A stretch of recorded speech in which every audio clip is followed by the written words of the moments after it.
रामकृष्ण हरी. रामकृष्ण हरी. लोकशाही झरा वारकरी खरा ही मालिका आपण सुरू केलेली आहे आणि त्याच्यामध्ये कितीतरी पैलू आता समोर येत चाललेले आहेत. गुडघाभर होते पाणी बुडताच गळाभर झाले, अशी एक ओळ तांबोळींच्या कवितेमध्ये आलेली आहे. तसं आम्ही हा विषय सुरू केला. असं वाटलं की सुरुवातीला फक्त काही ओळख द्यावी, वारकरी संप्रदायाची काही त्या संकल्पना आहे त्याचं स्पष्टीकरण करावं. पण असं होत चाललेलं आहे आता की हळूहळू बुडताच गळाभर झाले. ते पाणी इतकं खोल आहे, इतका तो समुद्र आहे की त्याचा काही कुठला थांग लागायला तयार नाही आणि वेगवेगळे विषय कितीतरी पैलू त्याचे समोर येत चाललेले आहे. आज हा व्हिडिओ तुकाराम बीजेच्या निमित्तानं मुद्दाम वेगळा करतो आहोत. 2-3 गोष्टी आहेत. एक तर तुकाराम महाराजांचं वेगळेपण नेमकं काय आहे सगळ्या ऐकून संत मांदियाळीमध्ये, आणि त्याहीपेक्षा जो एक त्यांचा जो मनोज्ञ असा अतिशय भावून जाणारा असा पैलू आहे की सर्वसामान्य माणसांना असं वाटते की माझी काहीतरी भावना ह्या अभंगामध्ये आलेली आहे. जे तत्वज्ञान सांगितलेलं आहे ज्ञानेश्वरांसारखं ते वेगळं, पण अतिशय साध्या माणसाला आपल्याकडे ह्या सगळ्या संत परंपरेमध्ये तिघांच्या बाबतीत असं म्हटलं जातं, ज्ञान याचा एका म्हणजे ज्ञानेश्वरांची परंपरा एकनाथांनी म्हणजे एकनाथी भागवत पुढं सांगितलं त्या पद्धतीने. त्याच्यानंतर जे दुसरं सांगितलेले ते कबीराचा शेका, कबीराची परंपरा शेख मोहम्मदांनी पुढं चालवली. पण तिसरं जे सांगतात की ते नामयाचा तुका, नामदेव महाराजांनी भावकवितेची सर्वसामान्य माणसाच्या मनातल्या भावभावना ज्या सुंदर पद्धतीने स्वाभाविक आणि मोकळेपणानं अभंगातून मांडल्या त्या तुकाराम महाराजांनी पुढं नेल्या. जयंतराव नमस्कार. रामकृष्ण हरी. रामकृष्ण हरी. आज म्हणजे नेमकं योगायोग असा आहे की आपण एरवी बुधवारी व्हिडिओ करतो, त्याच्याऐवजी आज मुद्दाम तारीख बदलून तुकाराम बीजेच्या निमित्तानं आपण हे करतो. त्याच्यामुळे माझा पहिलाच तुम्हाला असा प्रश्न आहे की या सगळ्या संत मांदियाळीमध्ये असं नेमकं काय आहे तुकाराम महाराजांच्या बाबतीमध्ये की सर्वसामान्य माणसं कायमस्वरूपी त्यांच्या अभंगांची उदाहरणं देत राहतात किंवा त्यांच्या ओठावरती कितीतरी वेळा जी सगळी म्हणी वाक्प्रचारासारख्या ज्या ओळी येतात त्या तुकाराम महाराजांच्या आहेत.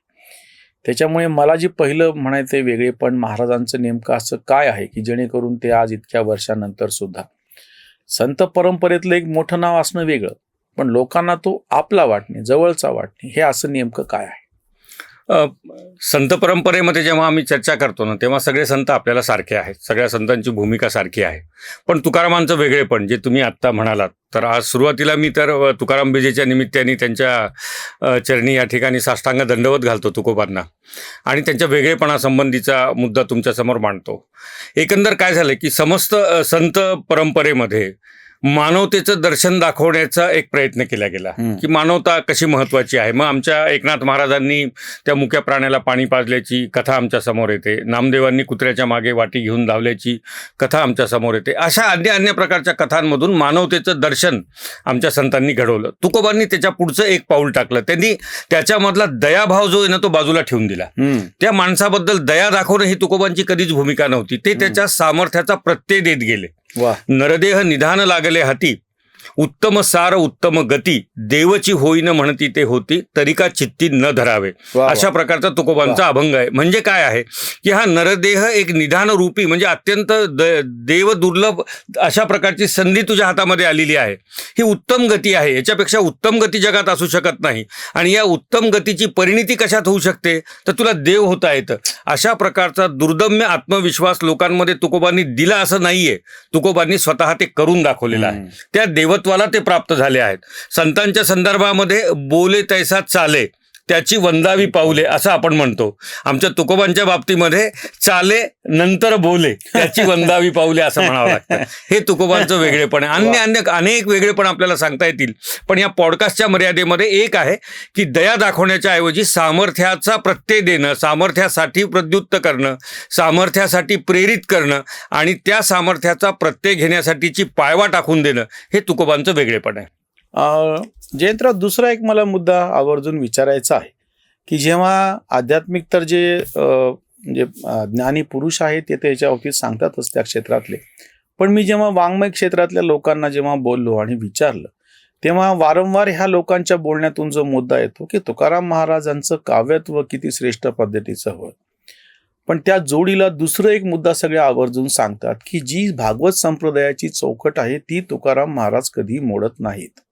म्हणजे हे जे आपल्याकडे एक विनाकारण असा गैरसमज पसरून दिला होता की विद्रोही तुकाराम, बंडखोर तुकाराम, म्हणजे आजचे सगळे जे हे ब्रिगेडी आहेत, आजचे जे हे सगळे त्यांना काही ना काहीतरी कारणानं ब्राह्मणत्व, मनुवाद आणि ह्या सगळ्यांना बडवाबडवी करायची आहे आणि जातीय स्वरूप द्यायचं आहे. त्याच्या नेमकं उलट जी आपली उदात्त ज्ञानाची परंपरा आहे त्या ज्ञानाच्या परंपरेचं अतिशय गौरवानं उल्लेख तुकाराम महाराज करतात, जे यांना गैरसोयीचं आहे. म्हणून मला तुम्हाला एक थोडासा बाकीचे कोणी ह्याची चर्चा करत नाही म्हणून हा प्रश्न विचारायचा आहे.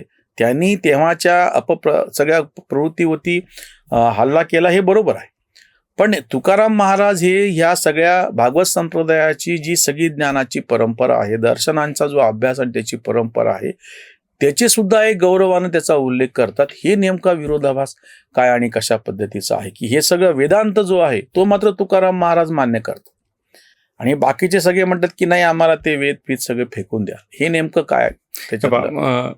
श्रीकांतराव, आजचा दिवस खूप चांगला आहे. त्या विद्रोहाबद्दल आपण कधीतरी नक्कीच बोलूयात. पण मी एवढं सांगू शकेल की तुकारामांची वेदनिष्ठा कशी होती. वेदनिष्ठा, वाचा बोलू वेदनीती करू संती केले ते, हे सगळ्या जगाला माहीत असणारं तुकोबांची भूमिका आहे. आम्ही वाचेनी वेदनीती बोलू आणि संतांनी केले ते. प्रमाण ते आम्हा वेद आणि संत, ही तुकोबांची भाषा आहे. आम्हाला प्रमाण काय आहे म्हणतात, प्रमाण ते आम्हा वेद आणि संत चालू त्या पंथी करुणी हित, आमच्या हिताचा तो मार्ग आहे, अशा प्रकारची भूमिका मांडतात. पण आता काही लोक काय करतात, तुकोबांचीच एक अभंगामधलं चरण आहे की वेदाचा तो अर्थ आमासीच ठावा, एरांनी व्हावा भारमाथा. आता या अभंगापर्यंत कसं पोहोचायचं मी तुम्हाला दृष्टांताच्या रूपाने सांगतो. आता काय होतं माहितीये का श्रीकांतराव, की आपण दोघं गप्पा मारत बसलो, आपण परभणीचे आहेत आणि आपलं हे सगळं पॉडकास्ट तयार करणाऱ्या ताई कुठल्या तरी बीडमधल्या, लातूरमधल्या आहेत. आता त्या आपल्या समोर बसून म्हणतायत की तुमचं परभणी म्हणजे काय, तिथून पूर्णा नदी आहे, तुमचं परभणी म्हणजे काय, तिथून गंगा आहे, तुमचं परभणी म्हणजे काय, तिथून असं आहे तसं आहे. आपण काय तुम्ही कशाला सांगता, आम्ही परभणीचे आहेत ना, आम्हाला माहिती आहे तिथे काय आहेत. तुम्ही जे सांगतायत तो पसारा सांगतायत, आम्हाला परभणी माहिती आहे. त्या ओट्यावर बसून लोकांना अडकीत त्यात सुपारी पकडावी तसे पकडणारे आम्ही लोक आहेत. हे परभणीचं वैशिष्ट्य आम्हाला माहिती आहे. आमच्या घराचं आम्ही वर्णन करू ना, आमच्या घराचं आम्ही वर्णन करू. या भूमिकेतून माझी भाषा आहे की एरांनी व्हावा भारमाथा, वेदाचा तो अर्थ आमासीचे ठावा. अरे आमचं ते घर आहे, आमचं ते जगणं आहे, आमचा तो श्वास आहे, आमचा तो निश्वास आहे. मग आमच्या श्वासनिश्वासाबद्दल तुम्ही कशाला बोलतायत, आम्हाला ते माहिती आहे. असा अर्थ लावला ना की पुन्हा ते वेदप्रामाण्य तुकोबांचं समोर येत आहे. आणि तुकोरामांच्या अभंगामध्ये अभ्यास करण्याचा विषय आहे. वेदांमधल्या ऋचा, उपनिषदांमधली काय म्हणता येईल तत्व, त्यानंतर श्रुती, या सगळ्यांचं सही भाषांतर पण तुम्हाला सापडतं. अनुरणीया महितो महिया म्हणणाऱ्या श्रुती, इकडे अनुरणीया थोकडा तुका आकाशा एवढा म्हणतात या ठिकाणी तुकोबार आहे. त्यामुळे तुकाराम आणि वेद, तुकाराम हा पंचम वेद म्हणलं तरी चालतं, आमचा पाचवा वेदच आहे. तुकारामाची गाथा आमचा वेद आहे आणखी एक. त्या 4 वेदांना सार रूपाने सोपं करून, अनुभवाचा गंध त्याला ऍड करून ते आमच्यापर्यंत पोहोचलेला पंचम वेद आहे. असं जर असेल तर तुकारामांच्या वेदनिष्ठेबद्दल संशय घ्यायची गरज नाहीये. वेद प्रामाण्य हाच तुकोबांचा प्राण आहे, त्यामुळे त्याबद्दल वेगळं बोलायची गरज नाहीये. आणि तुकोबांनीच तर वेद आम्हाला दिले. आम्ही कधी वेद वाचले असते, नसते वाचले आम्ही. तुकोबांमुळे वेद आम्हाला कळाले. फार छान, तुम्ही अतिशय स्पष्टपणे आणि विशेषतः तुकाराम महाराजांच्या प्रत्यक्ष अभंगांचेच दाखले देऊन, म्हणजे हे काय दुसऱ्या कोणी सांगायचं आणि अजून एक घोळ काय होतो तुम्ही सांगितलं त्या पद्धतीने. तुकाराम महाराजांच्या अभंगातले पहिले 1-2 किंवा अर्धे मुर्दे चरण उचलायचे आणि बिनधास्तपणे त्यावरती काहीतरी ठोकून द्यायचं. हा जो सगळा घोळ होऊन बसतो आहे आणि त्याच्यामुळे तुकारामांची प्रतिमा काहीतरी वेगळी अशी करायची. बहुजन विरुद्ध अभिजन असा एक काहीतरी वाद करत असताना तुकारामांना नायक ठरवायचं आणि दुसरं तिकडून एकनाथांना आणि ज्ञानेश्वरांना खलनायक ठरवायचं. जेव्हा की ह्या सगळ्या संतांनी, त्या सगळ्या परंपरेतल्या सगळ्या संतांनी सुद्धा आपलंसं मानलेलं आहे. ते असं म्हणलेले नाही आहेत की आपण याच्यातले बहुजन संत वेगळे काढूत आणि तथाकथित अभिजनाच्या नावाखाली एकनाथ आणि ज्ञानेश्वरांना काहीतरी वेगळे काढू. जयंतराव, मला तुम्हाला त्या अर्थानेच पुढचा एक जो प्रश्न विचारायचा आहे. अद्वैत हे अतिशय ताकदीनं वारकरी संप्रदायांनी मांडलं. सगुण आणि निर्गुण हा सुद्धा भेद मिटवून टाकला. हरिहरा भेद करू नये वाद, एक वेलांटीची आड, असं जे तुकाराम महाराजांनीच परत लिहून ठेवलेलं आहे. ज्या पद्धतीनं ह्यांनी सगळं सांगितलेलं आहे तेव्हाचे सगळे भेद मिटवलेले आहेत. मला एक जो थोडासा वेगळा प्रश्न तुम्हाला विचारायचा आहे. आजच्या काळाच्या दृष्टीनं मला तुकाराम महाराज विलक्षण सुसंगत वाटतं. खरं तर प्रत्येकच काळावरती ते सुसंगत ठरत आलेले आहेत. ही नेमकी काय जादू आहे की हा संत म्हणजे ज्यांना कोणाला सगळं अध्यात्म बाजूला ठेवायचं आहे, माणिकपुरी म्हणून आमचे परभणीचे पक्षीतज्ञ लेखक मित्र आहेत आणि त्यांनी जेव्हा पक्ष्यांवरती लिहित असताना आणि तुकारामाच्याच परत अभंगाचा आधार घेतला. वृक्षवल्ली आम्हा सोयरे वनचरे पक्षी ही सुस्वरे आळविती येणे सुखे रुचे एकांताचा वास नाही गुणदोष अंगा येत. तुका म्हणे होय मनाशी संवाद आपलाची वाद आपणाशी. अरे ही काय विलक्षण काहीतरी वेगळी गोष्ट आहे की आजच्या एका पक्षी तज्ज्ञाला सुद्धा असं वाटतंय की मला हा सगळा संदर्भ तुकाराम महाराजांच्या गाथेमधून शोधून घ्यायचा. हे जे तुकाराम महाराजांचं वेगळेपण आहे आणि काळाशी सुसंगत असणं हे जे आहे हे नेमकं कसं आणि कुठून आले हे सगळं? एक आपण बघितलं ना, आत्ता आपण तीच चर्चा करत होतो की वेद प्रामाण्य आहे. वेदामध्ये अद्वैत तत्वज्ञानाची जी मांडणी केली तीच पुढे ज्ञानेश्वरांनी मांडणी केलेली आहे. त्या मांडणीला आचरणशील करण्यासाठी म्हणून चिद्विलासवादाची मांडणी अमृतानुभवाच्या माध्यमातून केली, ज्याचा ज्ञानेश्वरीमध्ये पण उल्लेख आलेला आहे. तिथे ती सोय करून ठेवली. इकडे तुकोबांची भाषा तीच आहे, तू भक्त मी देव ऐसे, तू देव मी भक्त ऐसे करी. अद्वैतानंतरची गोष्ट आहे, कल्पित द्वैत आहे या ठिकाणी, की आता मी सगळं झालं, मला आता तू प्राप्त झालास, मी तुझ्यामध्ये विलीन झालोय, पण तो भक्तीचा आनंद कुठे? मग आता आपण असं करूयात की आता पुन्हा आपण नवा खेळ करूयात. आता तू देव हो मी भक्त होतो आणि पुन्हा तो आपण आनंद लुटूयात. म्हणजे आपण ईश्वर रूप आहोत याचं नित्य भान असणारे तुकाराम संत आहेत. अत्यंत नित्य भान आहे त्यांच्या ठिकाणी. त्यामुळे त्यांच्या प्रत्येक शब्दामध्ये ते आपल्या ईश्वर असण्याचा एक भाग तिथे यायला लागलेला आहे आणि त्या भावनेमधूनच ते प्रत्येकाला म्हणतात की तुला देव होता येत आहे. मला असं वाटतं की आपली अनुभूती जी अत्यंत उत्तुंग अशा प्रकारची अनुभूती आहे, त्या अनुभूतीचं सार्वत्रिकरण करण्याचा जो ध्यास तुकारामांना लागलेला आहे, तो ध्यास आम्हाला आता आवडतो आहे. आम्हाला जे तुकाराम भावतायत, आम्हाला जे तुकाराम कालसंगत वाटतायत, आम्हाला जे तुकाराम हे सोपे वाटतायत, याचं कारणच ते आहे. आणि ह्याच्या आड येणाऱ्या गोष्टींबद्दल ते चुकूनही काटकसर करत नाहीत बोलायला. भुके नाही अन्न मेल्यावरी पिंडदान हे तो चाळवा चाळवी केले आपणची जेवी. किती मोठी भूमिका मांडायला लागलेल्या आहेत. ते भांग भुरका म्हणजे त्यांनी जे काही तथाकथित साधूचं वर्णन केलं, अजून काय पाहिजे? उभ्या बाजारात कथा, म्हणजे प्रचलित ज्या गोष्टी भगवंत देव होण्याच्या येत आहेत माणसांच्या, त्या गोष्टी स्पष्टपणे मांडायची तुकारामांची भूमिका आहे आणि देव होण्याचा प्रवास देखील मांडायची भूमिका आहे. ह्या दोन्ही भूमिका एकाच वेळेला ते करायला लागलेल्या आहेत. एकीकडे देव होण्याचा प्रवास आपल्या वर्तनातून सांगतायत आणि दुसरीकडे सांगतायत की कशा पद्धतीने हे तुमच्या आड येणारे सगळे मोहमाया, ज्याला आम्ही षड्विकार म्हणतो वेदांताच्या भाषेमध्ये, त्या षड्विकारांचं मानवी जीवनामधलं प्रत्यक्ष दर्शन तुकोबांनी शोधलं आणि त्याला जमेल तशा पद्धतीने ठोकायचं काम त्यांनी केलं. आणि ती भाषा मग आम्हाला ती भावते आहे. निष्प्रहता होती, प्रचंड निष्प्रहता होती. म्हणजे शिवाजीराजांसारखे स्नेही त्यांच्या जवळ होते आणि त्यांना पण उपदेश करताना, त्यांना मार्गदर्शन करताना स्वहिताचा विचार कुठेही केला नाही, तथाकथित स्वहिताचा की ज्यात स्वतःचं काहीतरी कल्याण होईल. एक प्रसंग सांगतो आणि थांबतो. निष्प्रहतेचं उदाहरण देऊयात. तुकोबा कसे श्रेष्ठ होते.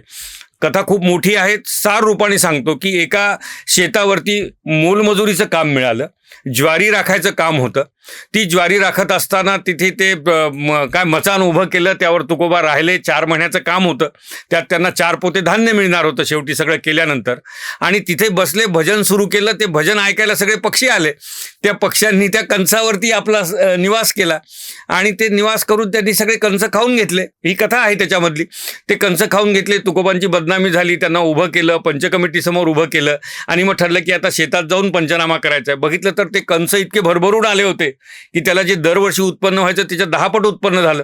त्यांनी खुश होऊन तुकारामांच्या घरी काही जास्तीचे पोते पाठवले धान्याचे आणि मग तुकारामांनी त्यातले मोजून 4 घरात ठेवले आणि बाकीचे सगळे त्या गावातल्या विठ्ठल मंदिराच्या बांधकामासाठी दिले. ही निष्प्रहता बघा तुम्ही, कुठल्या पराकोटीची निष्प्रहता आहे की माहिती आहे हे 4 पोते संपल्यानंतर माझ्या घरातले कुटुंबीय अन्न करणार आहेत हे माहीत असताना, किंबहुना माझ्या सामर्थ्याने हे पीक आलं हे माहीत असताना, हे सगळं माहीत असताना ही निष्प्रहता पराकोटीची तुकोबांनी दाखवली. वागण्यामध्ये, बोलण्यामध्ये, व्यवहारामध्ये, उपदेश करण्यामध्ये, सगळ्या पातळीवरती माणसाचं अत्युच्च दर्शन काय असू शकतं ते तुकोबा आहेत. म्हणून तुकोबा महत्त्वाचे आहेत. फार छान तुम्ही जो शब्द वापरला मला तो फार भावला. माणुसकीचं अत्युच्च दर्शन, देवाचं नाही, देवत्वाचं नाही. मी माणूस आहे, तुमच्यासारखाच आहे, हाडामासाचाच आहे आणि त्याच्यातला जो सगळ्यात गुणाचा जो सगळा पुतळा आपण असं म्हणूयात, अगदी दैवी गुणाचा पुतळा न म्हणता मानवी गुणाचा पुतळा, अशा पद्धतीनं जे तुकाराम महाराजांचं मनोज्ञ असं दर्शन आहे ते सगळ्यांना भावणार आहे. म्हणून ते काळावरती टिकणार आहे. आज तुकाराम बीजेच्या सगळ्यांना शुभेच्छा. माऊलींचा जो काही संदेश, तुकाराम महाराजांचा जो काही संदेश आहे तो आपण सगळ्यांनी म्हणजे नुसती गाथा वाचली आणि ठेवून दिली असं न करता एकतरी ओवी अनुभवावी असं जसं माऊलींच्या बाबतीत लिहिलं तसं तुकाराम महाराजांच्या बाबतीमध्ये की अभंगातला एकतरी चरण तुमच्या प्रत्यक्ष आचरणामध्ये यावा असं आपण एक ही प्रतिज्ञा या निमित्ताने- बहिणाबाई म्हणतायत की तुकोबांच्या अभंगातलं प्रत्येक अक्षर पांडुरंग आहे. वा वा. त्यामुळे त्या एकेका अक्षराचा जेव्हा आपण अनुभव घेतो तेव्हा प्रत्यक्ष पांडुरंगाच्या दर्शनाचं फल त्यात मिळणार आहे. त्या उद्देशाने देखील त्या पांडुरंगाच्या त्या स्वरूपाकडे आपण बघितलं पाहिजे. इथेच थांबूयात. तुमचे काही प्रश्न असतील वारकरी संप्रदायाच्या संदर्भात आम्ही केलेल्या मांडणीच्या संदर्भात तर मोकळेपणाने विचारा. आतापर्यंत अशा बऱ्याच जणांनी विचारलेल्या प्रश्नावरती आपण चर्चा केलेली आहे. अगदी बाळबोध वाटणारे प्रश्न पण तुम्ही आमच्यापर्यंत पोहोचवा. आम्ही तेच गांभीर्याने विचार करू. इथेच थांबूयात. रामकृष्ण हरी. रामकृष्ण. जागृतीचा विधायक बुरुज Analyzer News.